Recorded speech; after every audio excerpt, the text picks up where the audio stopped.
Hey guys, welcome back to Seller Sessions. The King is back, Kevin King. Been a long time since we've had you on. We thought we'd get some Christmas crackers out of Kevin, as last week we did Seller Sessions 800, and he wasn't about. So I just wanted to make sure that we got to see him before the year is out. I know he spends a lot of time now with Norm over on Norm's podcast. You should always check out and subscribe. But hey, Kevin, how you doing? Welcome I'm to the doing show. good. I'm doing good, Manny. Danny, thanks for having me here. It's always one of my favorite shows to come on and talk about because this is a no BS zone, and I Excellent. really like that about what you do. And you don't take no shit from nobody, and you say it the way it is, and I really appreciate that. Thank you. I try my best. Right. So let's quickly start. What's been going on with you in the last year or so? I know that we haven't caught up so much. I know that you $1 billion Summit and you've been doing your work with Helium 10 and you've launched a few brands and stuff. I know you covered stuff with Bradley. So what's been going on for you? Yeah, the past years, like you said, I'm doing the stuff for Helium 10. I do the Freedom Ticket for them, and I do the Helium 10 Elite. Had $2 billion seller summits last year. One was Mhm. virtual back in early March, and then I did the live one in September, and got two more coming up this year. A virtual one coming up in February, and a Mhm. live one in August. That's growing well. Seems to be going over. It's a high ticket event, high level. I'm very picky on the speakers on that, and the content to really push the speakers to actually make sure there's some really good actionable stuff. I lost one of my companies lost $1.1 million on Amazon last year, so we actually just winded that company down, closed it out. I just actually messaged Cap Forge, our accounting people, yesterday. Said, hey, this is the last month to doing the books. We were shutting it down, completely down. And then I've got another one that we had started before the pandemic, but we kind of put it on hold, and it's launching now. We're doing uh, the products that we do are made out of recycled ocean waste, so a lot of plastics that are recycled. And we have the pet license for a body glove, the surfing company, a big famous surfing company. And so we're creating a whole line of pet products from dog life jackets to, I don't want to say what the other ones are, but several more that are coming out. And they'll be up on Amazon. Actually, one of them's already up. We had a problem with it. We had a shipment container come in that was been stuck in Chicago with all this shipment Armageddon that's been going on since June. And so the container came into Long Beach, got sent by rail to Chicago, and got stuck in a shipping yard there. Yeah. Stuck. We paid for the duties and everything on it, and paid for everything, and just stuck. And we couldn't get any answers, and we come out, and we just got an answer on Monday of last week. And it said, hey, finally, we're going to release this. And it was because there's 80,000 containers stuck in this yard. They didn't have the labor. Mhm. COVID issues, people quitting, not wanting to work, a whole number of factors is written up in like Logistics magazine or one of those big magazines. They talked about it. So it was we just got caught up in that mess. And so that kind of delayed the launch. We missed the entire summer season Mhm. to launch this. So, but now the product's coming in. So we're working on that. We're excited about that. We got Body Glove behind us there. Got influencers lined up to help launch the product. Guys with a million Instagram followers that are going to post the dog on their paddleboard with a life jacket and go get it on Amazon. So it should be a really good launch. And then they've got Walmart is interested in the product, the actual retail side, and so they're making an introduction. So I think that's one of the big opportunities. Actually, we can talk about later. Something in Amazon now is actually doing licensing Yeah. and cutting through a lot of this clutter. But so that's going on, and then that product Savants that I do with Steve Simonson, we launched that a few years ago, and it's been going well. But we're noticing it's a lot of work actually dealing with individual sellers. So this is product Savants is not one of these done for you services or managements. It's we take a couple of the pain points out of finding products. So I'm pretty good at actually finding opportunities on Amazon. I can't do them all. Steve has been sourcing and bringing in hundreds of containers a month from China for a long time. So he's got a team over there that's really good at the sourcing side. So we teamed up, we find opportunities, we find the factory, and then we turn it over to an experienced seller. So it's not for new people. And then they take it and run with it. So they do their own branding, they do their own modifications, they do their own launch. We're not involved in that aspect of it. But it's a lot of work there, and we enjoy that, and we're continuing to do that. But right now, we're actually making a little pivot and we have something called Brand Genesis as part of Product Savants, and we're doing stuff with the aggregators. So there's a lot of aggregators that they're buying these companies, and they're paying 6, 7, 8x right now, pretty high multiples right now. But there's only so many companies they can buy out there, so many good companies they can buy, and there's a life cycle on any product. So these aggregators, to sustain themselves, they're going to have to keep coming up with new products. So some of them have teams of people that are trying to do this, but we're actually working with some of the aggregators right now where we will go in and we'll say, you tell us you want to start a new brand, or you want to supplement, you bought a beauty brand, you want to supplement it, or you bought a sports brand, you want to supplement. We will, with Product Savants, we will give you a package of like 5 products a month and say, here you go. And then we get a cut of the action. And so looks like that's going to do very, very well. And it cuts down on some of our work of having to deal with individual people. And now we can deal with an aggregator, one and deliver in bulk. Yeah. And I'm sure I've got my seasonal calendar business that I do, so it's in full swing right now. Doing I remember that, can it? So because obviously Jan 1st is game over. Eddie stopped. No, actually, January 1st is not. We'll continue doing good sales until early February. Early Feb, right? Yeah, but there is a window, didn't you? You have to nail that window properly. There's a window, yeah. I mean, it surprisingly goes into January, and it does very well. Good. You've been doing that about 14 years now, haven't you, that one? I've been doing this since 1990, I think 5 or 96, 95, 96. Wow. Doing the calendar stuff, yeah. So I'm kind of at the point now where I'm thinking about actually maybe exiting it and actually selling it off. It's a nice little 3-month business that does very, very well. It's a lot of good cash flow, but I'm getting so busy, and with the multiples so high, it's like, maybe right now is actually the time to sell this to somebody. And it's a pretty simple business. It's nothing complicated, and there's lots of opportunity to grow it if someone wants to.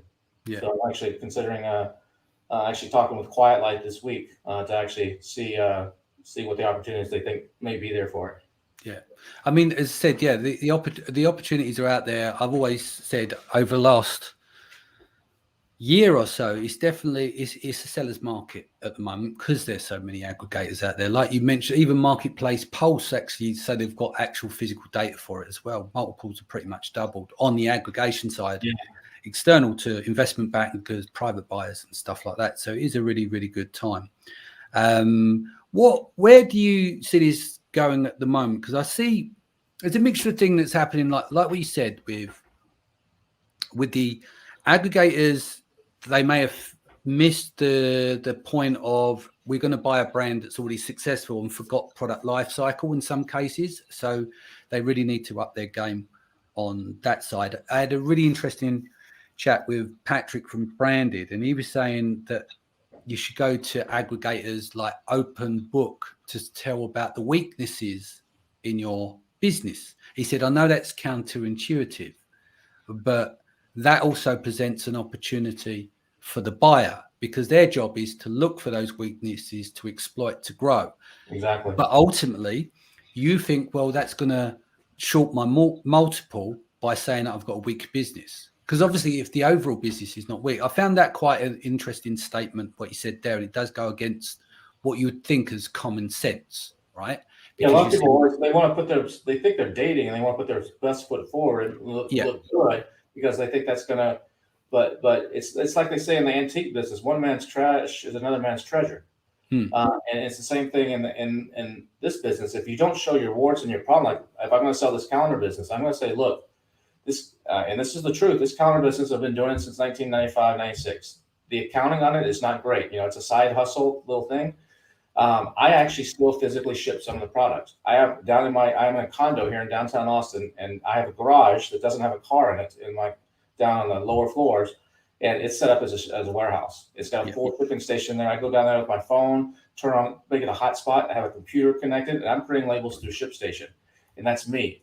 We used to have, this is direct to consumer. We still have guys that buy directly from us. Forget Amazon. We have a list of 16,000 people that we send a physical printed catalog out to every year. It used to have about 140 different calendars in it. And I used to have a staff of 16 people working for me. and a big office, and I cut all that back. We were talking before we started here about overhead and employees and responsibilities, and I don't want that. So I cut it down to just me. And so, but 140 calendars is a lot to deal with people choosing. So I cut it down to the 22 best ones that actually make us most of the money. And our sales have actually gone up. But someone could come in and, an aggregator and say, that's an opportunity for them. If you add those 120 that I'm not carrying back, you could blow this up. I'm getting messages from Amazon right now. We're doing gangbusters on Amazon. It keeps growing and growing and growing. And Amazon, and we're only in the US. Someone takes that to Canada. I'm getting messages from Amazon saying you have an opportunity in Germany. We've had 10,000 searches in the last week on views on your product from the US market in Germany. You should launch in Germany. But that takes money and time and effort, and I don't want to do it. And so those are weaknesses that someone else could exploit and is willing to pay a big multiple for. If I don't show all that, then it may not look as attractive. I just beat my chest and say, look how great this is, and it's not going to work as well for them. What about, I'll give you two scenarios here. Let's just say that you got a brand that you're ready to sell to an aggregator. Let's say it's the top 5, your Purchase, Thrasio, Elevate Brands, etc., and Branded and Uni Brands, loads of them, right? But let's say there's about 80 to 100 out there that we possibly know of that's trackable. And then you've got the other end of the range where they're good at raising money, but they've got no technical chops or no nous when it comes to Amazon or a level of experience. How would you treat those two different deals, starting with the top tier ones? Well, any deal that I get, if it's a top tier one, I might be more open to actually some sort of additional equity or a second payday later on, taking less money now in exchange for a piece of how they grow it. Yep. I might have faith in them, but the ones on the lower end, I'm not going to have any faith in, because I think what's going to happen is there's only so many. You and I know there's a lot of people that have cash flow in this business, but they don't have profit. Yep. They're making $5 million a year in sales on Amazon, but they don't got 2 nickels to rub together.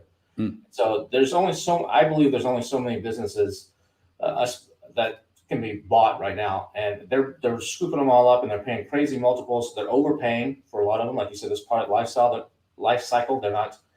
I don't think they're always taking that into consideration. And I think you're going to see out of these 80 to 100, like you said, I think you're going to see half of them disappear in the next year or two. They're going to go out of business. They're going to consolidate. They're going to get bought by another aggregator and rolled up. And I think you're going to have, 3 years from now, there's going to be 10, 15, 20 of them left, if that many. And there's going to be some big ones that are just crushing it. The Thrasios and the Elevators and those guys, they're doing it right. They have experience. They know what it takes to operate these businesses. A lot of people don't. And you see all these raises. What's it, $3 billion or whatever the number is now that's been raised, or maybe it's higher than that now, to buy Amazon businesses. You have to remember, most of that hasn't been deployed. A lot of that actually, they announced we got a $250 million raise. That's not money sitting in their bank account to go write checks right away. That's basically like a line of credit. As long as these guys have to deliver. They've got to. This is institutional money a lot of times, and there's a whole different set of rules of what they've got to do. And so I think it's going to be a challenge for quite a few of them. And I think as soon as the first one goes public, we'll know more. If it's Thrasio or whoever it is, and see how that does, we'll have a better gauge on what the future is going to be on this. Yeah, and I think we go back to market regulation. Because obviously no one's going to be out there price fixing, but if you've got 100 aggregators and there's silly money in the market, multiples are going to be high. If it goes down to 10 or 15, they realize of what's happened with the crash of people disappearing, whether it's they couldn't raise again because they couldn't get the deal flow, or they made a mistake on the brands and they didn't adjust for COVID bump and stuff like that. I think you see the multiples come tumbling down because people are like, well, I don't need to overpay. They're going to go around the top tier, the top 10. And whilst they won't price fix, because that's not exactly what they're going to do, they'll just know that no one else is going to be paying the silly money because they've done their own market research. So there'll be more take it or leave it deals, and the multiples will come down. And this is why I'm saying to sellers, like, I've seen people with like one of like the kind of hodgepodge brands, as I like to say, like they kind of winged it along, somehow got to 7 figures, but the brand's all over the place. But someone was willing to pay it. And I'm like, take the money, take it all up front and just go again. And I think that's really important for this industry is that we've now got, it's almost like the tech industry, startup world without the technical talent. And what I mean by that is that you can be an Amazon seller, you can select a product, and you won't need to be like a level of an engineer. You know, like with a startup world, they go and raise money, yeah? And then they'll get a technical team on board, they'll get a sales team, and then they'll look to exit that business, and it's like high risk. Whereas when we started on Amazon, let's just say that gold rush of 2015, it was a lot easier to get to 7 figures, but there wasn't really anywhere for people to necessarily go. Of course, it's always been possible to exit a business, but now it's become fundamental trend in our industry is that there is an option to get out. And so I think we've been awarded this great opportunity that you don't have to be an algorithm expert or anything like that to run and operate an Amazon business. You've got to be smart and you've got to be diligent, but there is an opportunity for everyone to exit now. If you, or you got to be lucky. Huh? Or you got to be lucky. I mean, there's a you've lot got of to be lucky as well. Yeah. We know that there has to be a luck, but as we discussed off shows, like a lot of people that got lucky in 2015 have disappeared because they've treated it the same like it's 15. And at that point in 2019, they're launching a new brand and they go, yeah, I've got this now because I've done this one. But rarely does it work. Rarely does someone come out of the side of their niche and go again and it works like clockwork. It's a very unique skill set to run this. I mean, whether you're one guy wearing multiple hats or a team, and that's what some of the aggregators are finding out is it's a very unique guerrilla marketing type of skill set that it takes. And I think you're going to see some big changes coming in the space. And I think the aggregators are going to be almost like, when 2015, 2016, we were all worried about the Chinese. They're coming in doing black hat. They're doing all this crazy stuff. I mean, it's not all Chinese. It's Russians and other people, but it's primarily coming from China.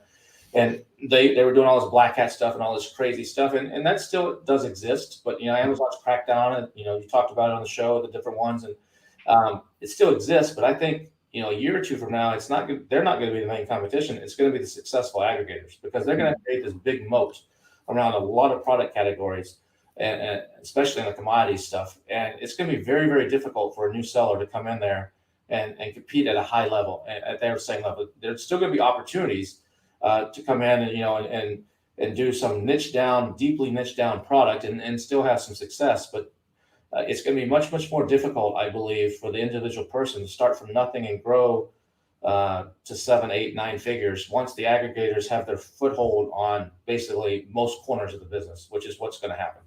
Well, there's also PPC domination as well. If they're going by the key people in the top people in each of the categories, not each, but let's just say 10, 15 of the key categories that most people source for on Amazon. Top of search is literally owned by them in that case. If they've got a brand and they've got money to burn, they need to make sure their success stays there. So then sellers can't work off a logical way of meeting their target ACOS if they're trying to battle for top of search, if someone's willing to overpay. You see that too. Right now, the aggregation is mostly in sellers, but I think you can see aggregation in agencies, PPC agencies, and other types of photo agencies and stuff. I think you're also going to see aggregation in software companies. Yeah, some of the software people. And I think that's the next two things that are going to happen and that will fundamentally change the way things are happen in this industry as well. Yeah. No, I've been approached for data build to buy because we've probably got the most sophisticated tech on the agency side, not software side, but on agency side. I don't know another agency that has a backline of tech and Ellis on board and stuff, right? And that's tech that's been delivered, developed over 3.5 years. So it's very sophisticated. And obviously we do a lot with aggregators because a lot of our clients are 7 figures and above. So they end up at some point exiting and we help them to get there, right? Whether that's PPC or just helping them getting over that next ledge. But so we deal with aggregators all the time and you see the transfer over and a lot of these guys, they will just do cold starts. So we've explained our philosophy on how that you can obviously rotate campaigns and bring the impression share over to the new campaigns when you roll off our system or anyone's software, right? If you go from one place to another, you lose all your campaign history and some of them budget into budget in just to have a blowout in the first few weeks, just to try and get some of that history built and overpay in terms of PPC. But there's a lot of lack of sophistication, and they need not an agency like us, but they need to use not a third-party tool where they're paying a percentage of ad spend, because a lot of third-party PPC tools are tied in to additional costs. It's not a flat rate. Yeah. But equally, it's very hard to build an engineering team anywhere, and it's very, very expensive. So if you're an aggregator, to build an engineering team to build what we've got, which we have nowhere near in terms of those costs, because it's Ellis and our team, to build what we've got, you're probably your wage bill a year is probably going to be at least $1 million on that side alone. And there's no guarantee in that. And you're going to be constantly updating that. So it can be a very expensive. That's why I think a lot of aggregation is going to happen in the agency and software space, because it is difficult to get those smart people, the LSs and stuff that are good data scientists, and the way to get access to those people is just buy the company, and roll them in, and because I think a lot of them desperately need these type of people. Yeah, and obviously it goes out to a bidding war, even like with advertising for events and stuff. Now it's like it used to be like the currency companies. Now my advertising goes out to auction, to the aggregators.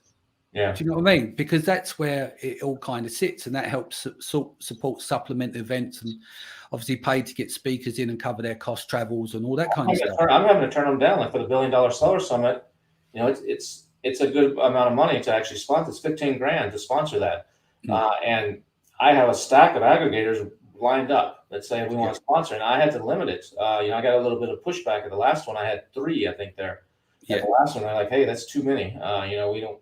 And so I'm limiting it to 2 at the next $1 billion Seller Summits, but I'm turning away money. Yeah. But that's also a good thing based on the product that you deliver as well. And as you know, the money shifts from different areas. Like, as I said, it was in currency. I'm sure you had sponsors for currency. But then when all the currency companies worked out that the seller doesn't care about your customer service, they want to know what the fees are. Exactly. And they go where the lowest fees are. Have fees will travel. Do you know what I mean? What 0 point whatever. That's where people will go, and so that's where that money stopped coming in the market. So now the market is flooded on every level through the aggregators. And this is why I say to sellers as well, is that I think sometimes they see the aggregators as a threat rather than an opportunity. This is your opportunity now to get rid of a business, even if it's not in the best shape. Meaning, no, I'm not talking about losing money. I'm talking about maybe it's not the perfect brand. Maybe you just got started and you kind of wiggled your way where you are, and you've got a lot of legacy, and you would change a lot of things. You do everything differently. It's just that you were new and you're starting out. And someone comes along and says, "I'll buy that for you." Just go around all the bottom tier aggregators that's raised a shit ton of cash that are desperate to get deal flow, and just see how you get on. Yeah. Or use a broker. Now is the time to do it, because it's not going to be higher than what you could get right now. And like you said, if you've done it, it may not have been the best way. At least you know what you're doing now. You know the next time, take some chips off the table, and go do it again, and the right way. And then, or for most people, when they sell their Amazon business, it's not retirement money. I mean, it does happen for some people. You get, depends on what your number is, but if you sell your business for $1 million, $2 million, most people, in the West, that's not legacy money, in the Western world, cannot retire on that. If you're living in Pakistan, and maybe that might be a life, dynasty changing money or something for your family, but our legacy money, like you said. But for us in the Western world, most people, that's not going to sustain them for the rest of their life. So you got to do something else, whether that's in this business or elsewhere. So might as well get a head start on the next one right now. It's perfect leverage. Yeah, I agree. Most people, that's the thing with the agency on our side. I'm like, go and exit, and then what they do is, if we've done a good job, they come back when they go again, because most entrepreneurs do. You Yeah. support them, you give them the support that they need, they lead the agency, and then they'll come back in a year, 18 months, and they're going, right, okay, I've built up to a certain level. It's now worth investing and spending on fees and stuff. And that's how the world goes round. And I think, yeah, it's just a really good opportunity for people now. But it's about that window. You know, some people go, well, I'm going to hold on to it and I'm going to create more value in the business. And in 2 years, I might sell it. But I'm like, look, if in 2 years the multiple was 3 at 4, but now it's 8 or 9, as an example, right? You might as well fucking sell it now. Yeah, if you're going to sell to an aggregator. But on the flip side of that, yeah, like what we're doing with with one of my companies, I don't want to say the full name there. I almost said with one of my companies is we're building it to sell. You know, we got Scott Dietz involved from day one. Like set everything up for us. Make sure our operating agreements are right. Make sure everything is right. The forecasts are right. Make sure we're structuring everything with. We have an investor that's put in a bunch of money. Everything is correctly done. So that and we have the end goal on site, but we're not looking to sell this to an aggregator. We're looking to build a true brand that's on Amazon. Amazon's a major part of it, but like I just said, we're going to go into Walmart, Chewy, and a whole bunch of other places, retail and online, and we're creating a true brand around it so that this will not necessarily be an aggregator play. It's going to be more of a branding play, and those multiples are different than the multiples we're seeing for the pretty much straight up Amazon businesses right now.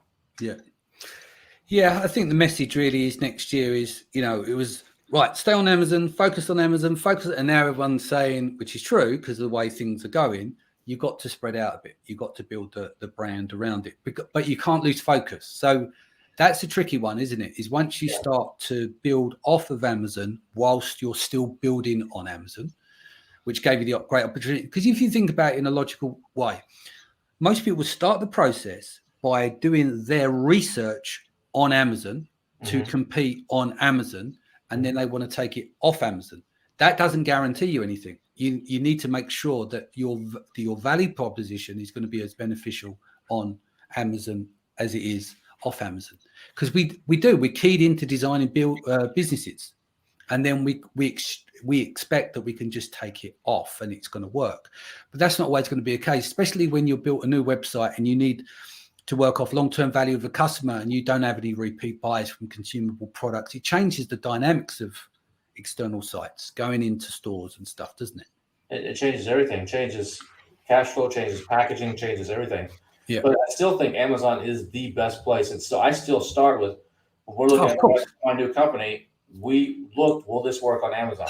Because there is a thing, even going into retail, it used to be, you talk to a retailer and the first question out of their mouth, I remember I went to the Pet Expo in Vegas about 3 years ago, and I was trying to get I had a slow feed dog bowl, and I was trying to get that into some pet stores. And first thing out of everybody's mouth is, you sell that on Amazon? I'm like, yeah. So, and they're like, not interested. Yeah. Now that's flipped. Now you sell that on Amazon? How is it doing? What are the reviews? So it's almost like a proving ground for a lot of buyers right now off of Amazon. Now, if you're going to do your own Shopify site, it maybe doesn't matter as much, but it still matters, because even if you're driving traffic to your own Shopify site or off of TikTok or whatever, still there's going to be a lot of people that, no, I don't want to go punch my credit card in here. I'm just going to go over to Amazon where everything's saved, see if it's on there, and just buy it. I know I'll have it in a day or two, and not wait for this guy to ship it. So you've got to have that Amazon component. It's still the best place to launch. And so I still justify a product that's going to work there. But I also, like you said, we also evaluate how is it doing this category on Walmart, on Chewy, on whatever other sites are relevant, and that comes into the play. Can we just backtrack? I would just want to go, I think you covered it on Bradley's show, and I hope you don't mind sharing, just for learning, like you're very open that you lost 1.1 million. And I like to see that people can, because everyone, we said about the dating game, you put your best foot forward. So you take your hits and wins. What did you learn from that experience? Because obviously you're still here today, you're still doing other shit as well, whereas a lot of people will kind of crumble under losing 1.1 million. Luckily, that wasn't all my money. I mean, I lost 6 figures personally. 6 figures, a lower 6 figures, and we had multiple investors on that. Luckily, a couple of guys that put in a lot of the money have done very well in crypto, so they're not as upset as some people might be at losing that kind of money. But yeah, we got into the PPE business, and when we got into it, we did it the right way. We did full on branding. We did really cool stuff. I mean, I could sit here and talk. Steve and I did a whole case study on it for an hour at the $1 Billion Seller Summit, and just people were like, "Holy!" It just kind of blew some minds. But we showed them the whole process, and we got approved for the Amazon COVID store. We had a person on the COVID team at Amazon that I was on speed dial on my mobile phone that I could call, and we just constantly kept running into roadblocks with the Amazon algorithm where we would be in the middle of a launch and it would shut us down. Even though we've been approved by Amazon Legal, we've gone through all these hoops. It just constantly shutting us down. And it just, we were doing $40,000, $50,000 a day on one of the products, and then it would go to zero. Then we'd like, okay, we sort out the problem with Amazon, and then have to relaunch. And then right in the middle of that, boom, the same problem again. It's just constant. It was frustrating as all get out. And even our guy at Amazon was like, this is ridiculous. He was on our side. It was bad. But we had ordered a lot of inventory based on what we were doing. And this was June, July, August, September of last year, of 2020. It was just going gangbusters. So we ordered all this inventory to get ready for what's going to happen, in November, December. Well, when we had all these problems with Amazon, the bottom just fell out of the whole thing. So we got stuck with, we had to literally give away about $900,000 at our cost of inventory. We were overspending on ads and launching because we knew that if we spend a couple $100,000 in PPC to get to page one, it's going to pay off, in month 2 and 3 and 4. So we do that, but then we have problems with Amazon. So we ended up losing a lot of money there. But the lessons out of that is, I think I had some partners in that, and I advised them and said, hey, we shouldn't order this much inventory. We need to space this out. But they kind of overruled me. And that was a mistake.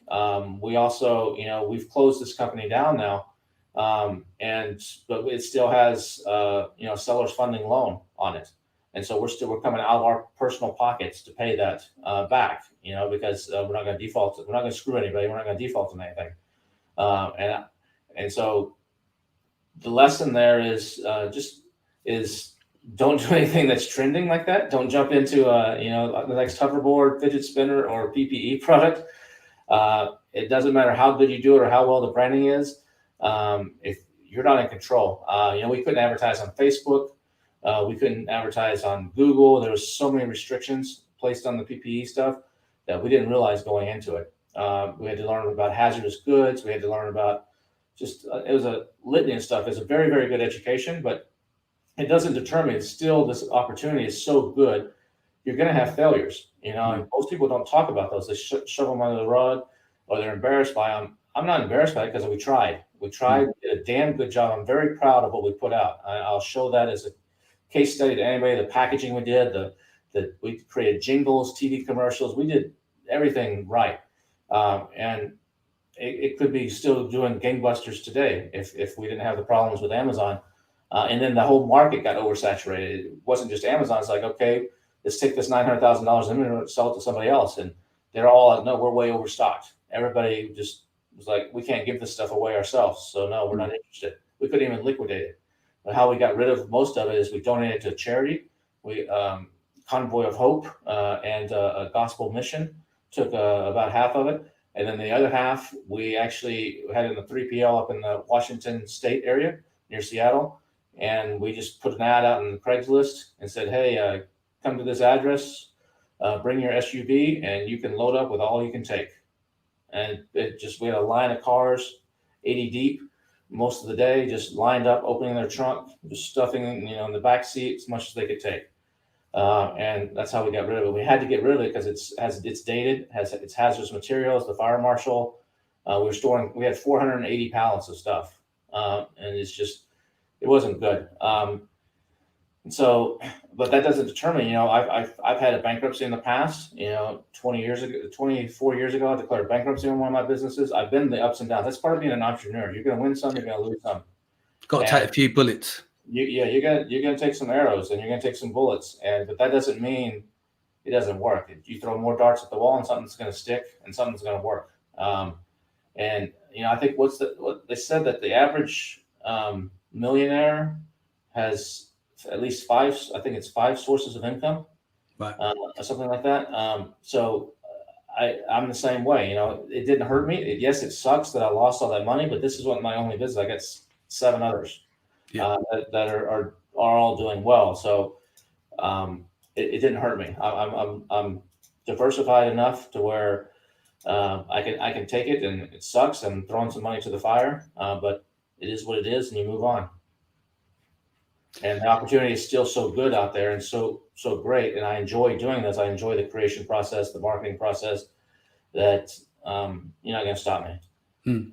No, that's the attitude to have, and I think we all need a reminder of that sometimes. I think I've done a show the other day about with Isa talking about it's not what's the word for it. It's 10% is what happens, 90% how you react to it. Yeah. And that's very much true in case. And let's be honest, right? With something like that, you're going to be highly disappointed. But because you've got other things going on, and because you've had failures before, it's a learning muscle. This gets easier, right? Doesn't it? Yeah. Or it gets more acceptable from the first time. If you get punched in the face once and then some punches in the face 10 times, you've been punched in the face. You know what it feels like. It's not a very good experience, but you kind of move on. And this is what entrepreneurship does. It will punch you in the face a few times and it will give you some wins. But I think it's really important how you come back. And it's the time frame. Because some people can take a loss. It takes 5 or 6 years to recover, to get back to where they were. The goal is, as an entrepreneur, is can I get back here in 3 to 6 months in some cases or less? Because you have to process that, And like you said, most people don't want to mention their failures because of shame. They don't want to feel that shame. But I think if you can just put your heart in your sleeve with it and say, fuck it, it happened. This is what we learned from it. That will set you free as well, because it takes that weight off your shoulders, doesn't it? Because you're not carrying this burden around. It's just like in the U.S. and the NFL, the National Football League. The team that wins the Super Bowl, there's only been one team that's ever had a perfect record in 55 years that won the Super Bowl. Most teams that win the Super Bowl have 4 or 5 losses along the way. And it's the same thing in business. You're going to have some losses, and if you can't acknowledge them and move past them, like you said, it's how you deal with it. And you've got to be able to move past them and use them as learning steps. And I made out of that. I made some good connections out of that business. So it wasn't all for naught. It was during the pandemic. What else did I have to do? I couldn't travel around speaking at events. I couldn't do anything. I just sit in my house and work on it. It's fine. Life goes on. Cool. Should we get into some Kevin's Christmas crackers, some tips for next year? Give us some tips. What do you technical stuff, whether it's marketing, packaging, because that's an area that you excel in. 2 or 3 things for next year that not everyone would. We talked about brand building and diversification and stuff, but what stands out for you? What are some of the things that you want to do next year, that even for trying out as an experiment? I think the number one is people have to figure out a new way of launching the products. With all the search find buy stuff and the ranking services, a lot of those companies are adjusting and they're getting creative in what they're doing. But we'll see how long some of that lasts, because sometimes you can put lipstick on a pig, but it's still a pig. And so it's going to be interesting to see how Amazon reacts and how they adjust. But it goes back to just business fundamentals. You could still launch on Amazon by doing PPC and by lowering your price. And that's what I'm doing. People are saying, how are you going to launch now if you can't do search, find, buy, or giveaways, or whatever you want to call this? And it's something Bradley and we talked about, and he's been testing, and I think it's been working. I think he just did a podcast on Serious Sellers about it's working for him on this little test. I said, just lower your price. If your product is $20 out of the gate, in the past you would sell it for $20 and you go do a search, find, buy, do some rebates on it, try to get a bunch of sales. I said, just lower the price to something that's crazy, like $3. And don't put it as a coupon. They don't have to redeem a coupon or click a button or enter a code.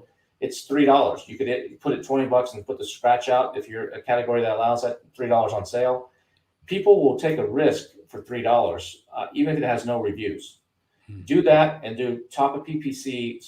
Go after the lower level keywords, not the big fancy keywords that have lots of searches. Go after the third level of keywords to launch it. Go to do top of search placement on your PPC, and go after those words. Get those in make sure your canonical's right. Make sure your title's right.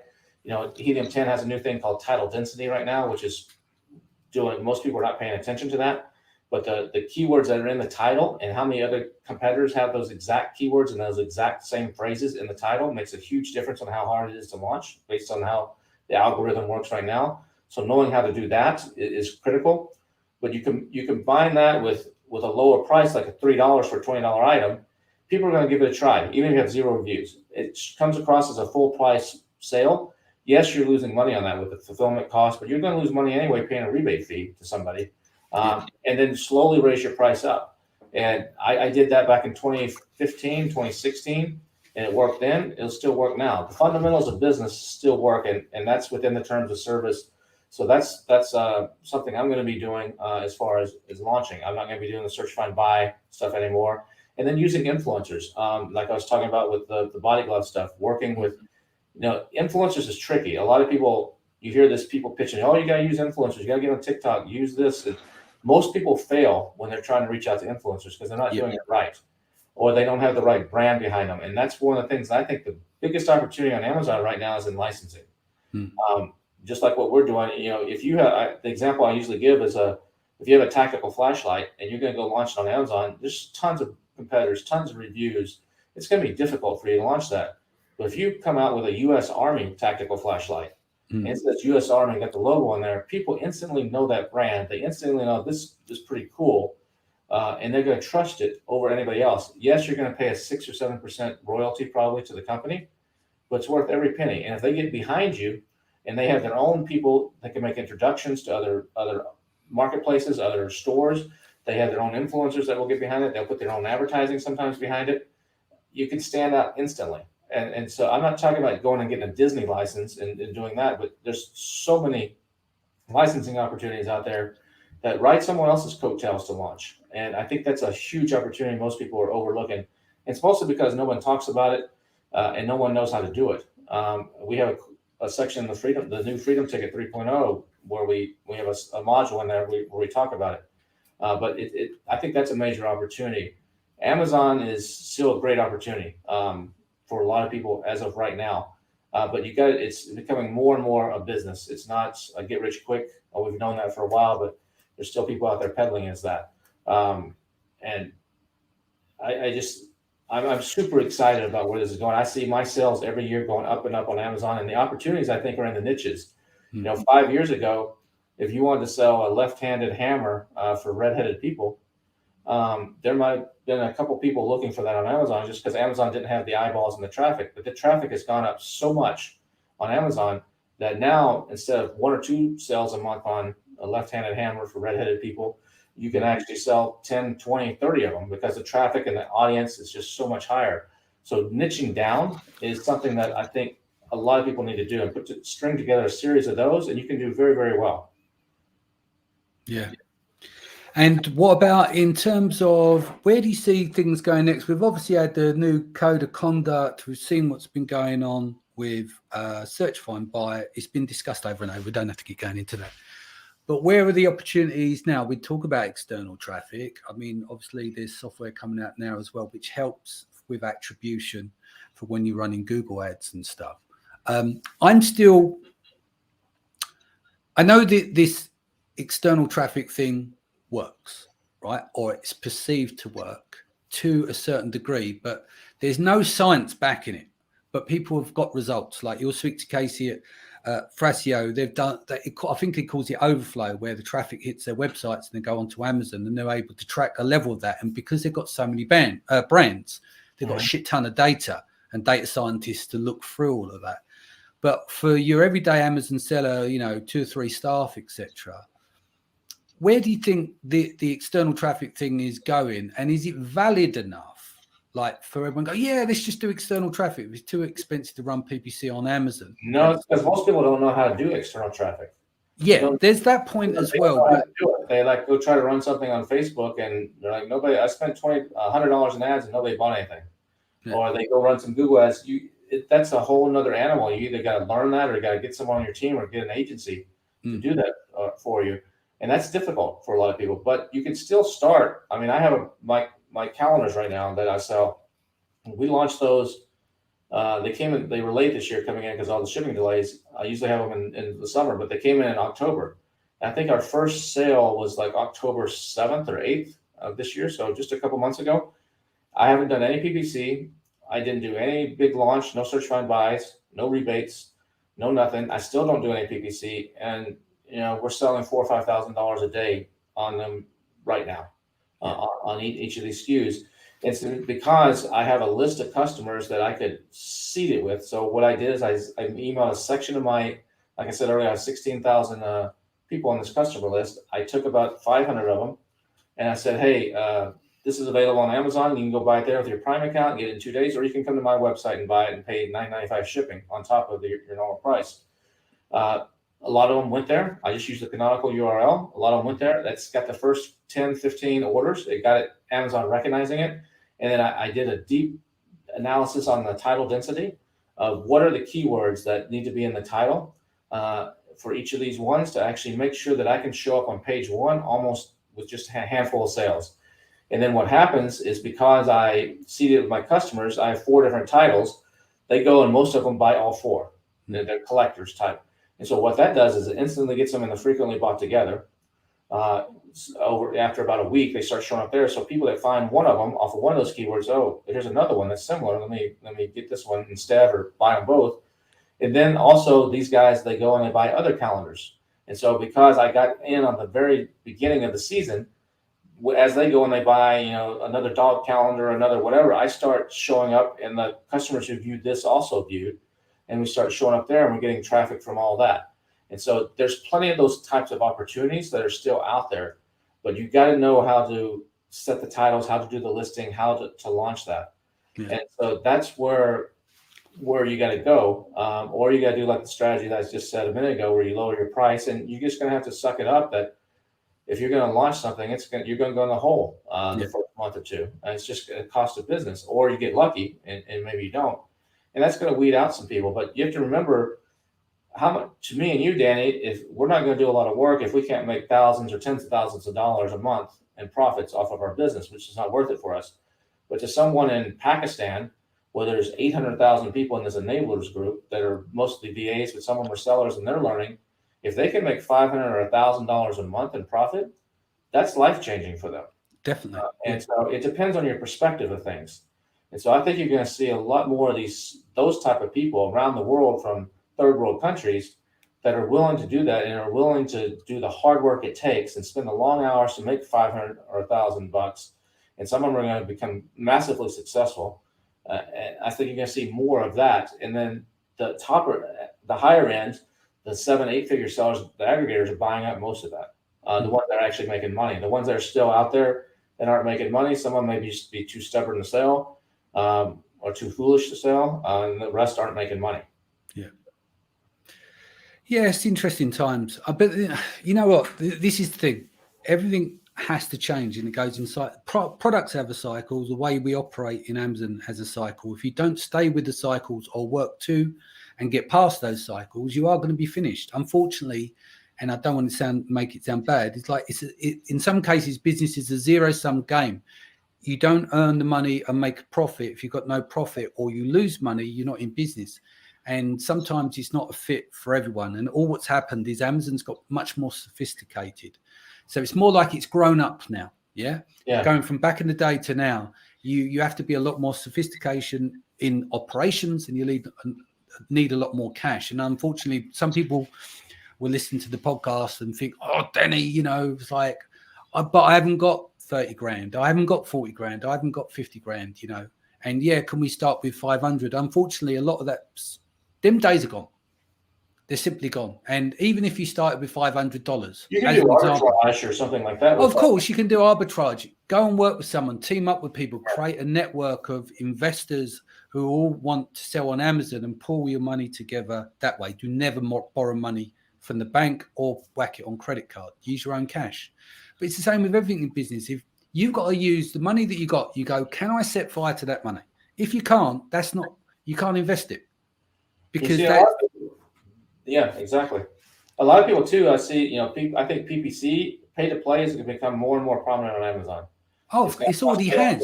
TACOS is up, ACOS is up, cost per click is up. Look, and I'm running an agency. I'm not going to sit there and fucking lie to people. It's getting tougher and tougher. And Yeah. it comes down to sophistication. And if you're doing 7 or 8 figures, then 1%, 2%, then 3%, a massive difference versus someone who's doing 5 or 6 figures.